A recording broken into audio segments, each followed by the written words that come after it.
तर सॅनिटरी पॅडचं महत्त्व काय आहे ते महत्त्व मी तुम्हाला सांगणार आहे आणि त्याच्यानंतर तुम्हाला कळेल ज्यांनी नसेल वापरला तेही वापरायला लागतील. ज्यांच्या घरामध्ये जेंट्स आहेत, ज्यांच्या घरामध्ये मुली आहेत, काही सुना आहेत किंवा त्यांच्या मिसेस आहेत, तर त्यांनाही तुम्ही हे वापरण्याची संधी द्या. बरोबर आहे? याला पूर्ण पॅकिंग आहे. हा जर तुम्ही सिंगल पीस पण जर पुढे जायचं असेल तर तुम्ही पर्समध्ये टाकून घेऊन जाऊ शकता. कारण आपल्या पर्समध्ये लेडीजच्या काय असतं? केमिकल, रसायन, कारण काय लिपस्टिक, सेंट वगैरे असतात. ते जर याच्यावर पडलं तर आपल्याला त्याच्यापासून इजा होऊ शकते. पण ह्याच्यावर पडू शकतं का? नाही, कारण हे कसं आहे? पॅकिंग आहे. तर आता आपण बघूया.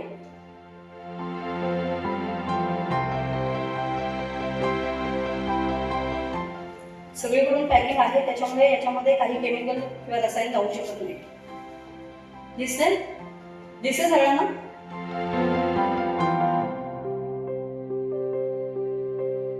आणि याच्यामध्ये एक एनॉन चिप आहे. या एनॉन चिप पासून आपल्याला काय संरक्षण मिळतं कुणाला माहिती आहे का? याच्यापासून आहे ना लेडीजला जो पिरियडच्या काळामध्ये जंतू संसर्ग होतो तो होत नाही. तर आता आपण बघूया. जो पूर्ण ओपन आहे, त्याला काय आहे का पॅकिंग वगैरे काहीच नाही, म्हणजे केमिकल याच्यामध्ये जाऊ शकतो तुमचं.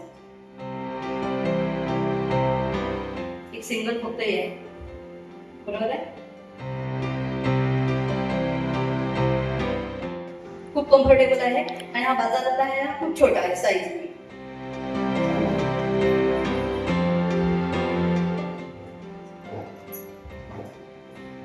आधी हात लावून बघा हा कसा आहे आणि हा कसा आहे. हा कसा वाटतो? सॉफ्ट आहे ना. बघा याच्यामध्ये आपण आहे ना पहिलं 30 ml टाकूया. हा जो बाजारातला आहे त्याच्यावर.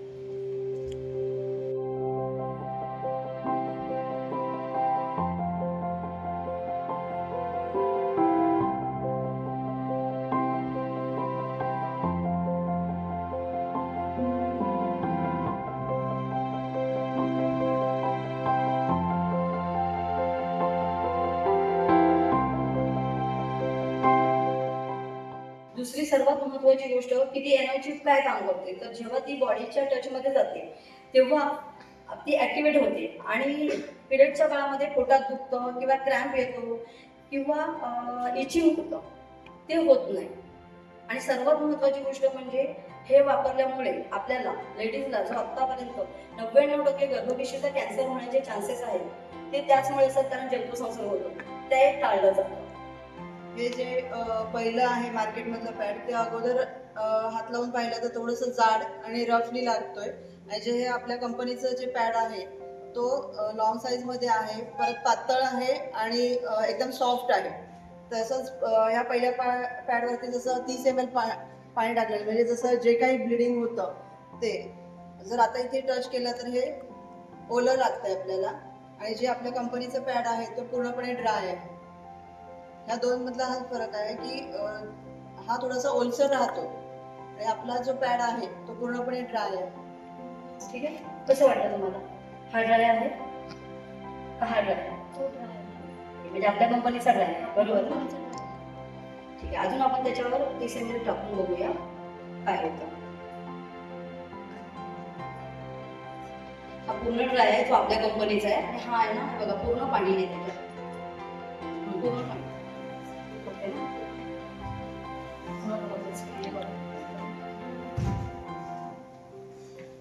मग हे सगळं याच्यात पाणी आले, लिकेज झालं तर काय होऊ शकतं हे आपल्याला सांगायची गरज नाही.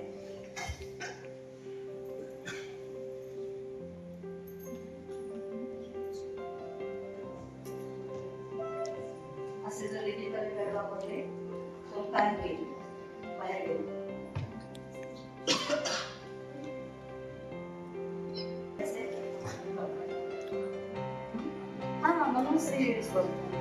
बरं, आता आपण फक्त बघितलंय की हे लिकेज होते, बरोबर आहे, पण आता हे कुठल्या मटेरियलने बनले हे पण आपल्याला बघायचं आहे.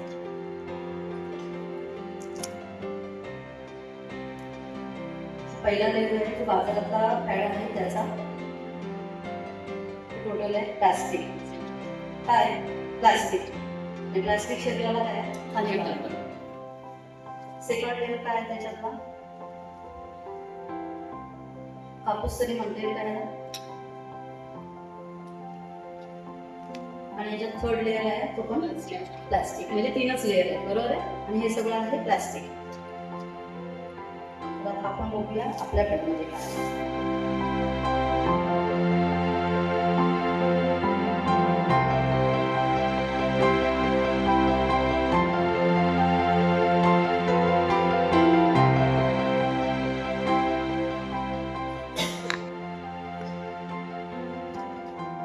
हे आहे माझी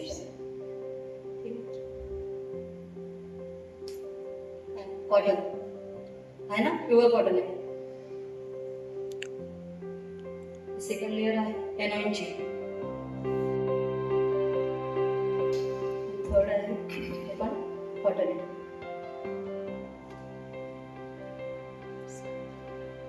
फोर्थ लेअर आहे ते पण कॉटनच आहे. ठीक आहे. आपल्या याच्यामध्ये जे फिफ्थ लेअर आहे हे बघा, अशी जेली आहे.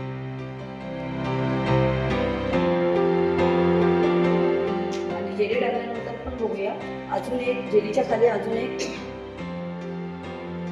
कुठे आहे, हे पण कॉटनच आहे. आणि हे जे सातवं आहे हे प्लास्टिक आहे. ठीक आहे. पण त्याचा बॉडीशी कुठल्याही प्रकारचा संबंध येणार नाही. ठीक आहे. तर आता बघूया आपण की याच्यातून हे काढले सगळं आणि याच्यातून हे काढले.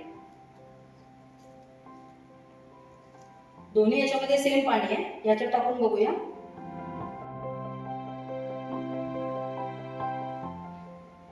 याच्यात काही टाकायची गरजच नाही. तेवढंच टाकून बघूया काय होतं ते. बाकीची टाकायची गरजच नाही पडणार. ठीक आहे. दाखवू तुम्हाला काय होतं ते.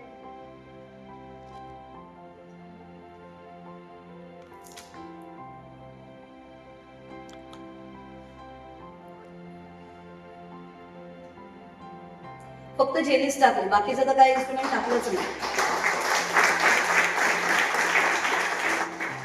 म्हणजे दोन्ही याच्यात सेम पाणी असून पण याच्यामध्ये अजून एक्स्ट्रा पाणी टाकलं तरीही लिकेज होऊ शकत नाही.